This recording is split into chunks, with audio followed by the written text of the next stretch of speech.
सेन के धर्मनिष्ठ और न्यायप्रिय राजा चंद्रसेन के राज्य में एक गरीब किंतु परम शनि भक्त देवकीनंदन निवास करते थे। उन्हें ये ज्ञात हुआ कि शनि की 7.5 साल की अवधि उनके जीवन में आने वाली है।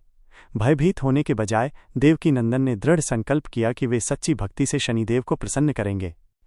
कठोर तपस्या और अटल विश्वास। देवकीनंदन ने एक पुराने पीपल वृक्ष के नीचे कठोर तपस्या प्रारंभ की।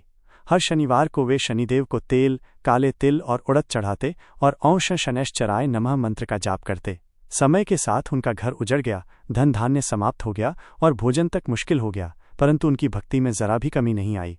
ये उनकी अटूट श्रद्धा का प्रमाण था। शनिदेव की परीक्षा और भक्त की दृढ़ता।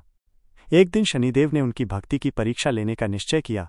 वे एक वृद्ध साधु का वेश धारण कर देवकीनंदन के पास आए और पूछा, तू भूखा है, तेरा सब कुछ चला गया, फिर भी तू मेरी पूजा करता है। देवकीनंदन ने हाथ जोड़कर विनम्रता से कहा, हे देव, जो कष्ट मुझे मिल रहा है वो मेरे कर्मों का फल है, लेकिन आप ही मुझे उबार सकते हैं, मैं तो केवल आपका शरणार्थी हूँ। उनकी ये बात सुनकर शनिदेव अत्यंत प्रसन्न हुए। आशीर्वाद और चमत्कार। साधु का वेश त्याग कर शनिदेव अपने वास्तविक रूप में प्रकट हुए। उन्होंने देवकीनंदन को आशीर्वाद देते हुए कहा, हे भक्त, तूने धैर्य, श्रद्धा और भक्ति के मार्ग पर चलकर मुझे प्रसन्न किया है। मैं तुझे आशीर्वाद देता हूँ, तेरे सारे दुख समाप्त होंगे। अगले ही दिन एक व्यापारी ने देवकीनंदन को अपना सारा धन दे दिया, क्योंकि उसे स्वप्न में ऐसा करने का आदेश मिला था।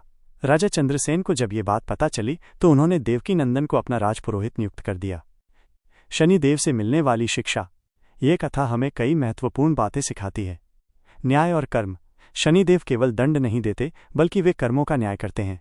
वे निष्पक्षता से कर्मों का फल प्रदान करते हैं। सच्ची भक्ति की शक्ति। सच्चे मन से की गई पूजा और भक्ति से शनिदेव प्रसन्न होते हैं और अपने भक्तों की रक्षा करते हैं। धैर्य और दृढ़ता। कठिन समय में भी धैर्य, भक्ति और सत्य का साथ नहीं छोड़ना चाहिए। ये गुण हमें हर मुश्किल से बाहर निकालते हैं। अहंकार का विनाश और विनम्रता का पुरस्कार। शनिदेव अहंकार को तोड़ते हैं और विनम्रता तथा समर्पण को पुरस्कृत करते हैं। ये कहानी हमें विश्वास दिलाती है कि यदि हम ईमानदारी और श्रद्धा से अपने कर्तव्यों का पालन करें तो शनिदेव की कृपा अवश्य प्राप्त होती है। एक लाइक और चैनल सब्सक्राइब करें।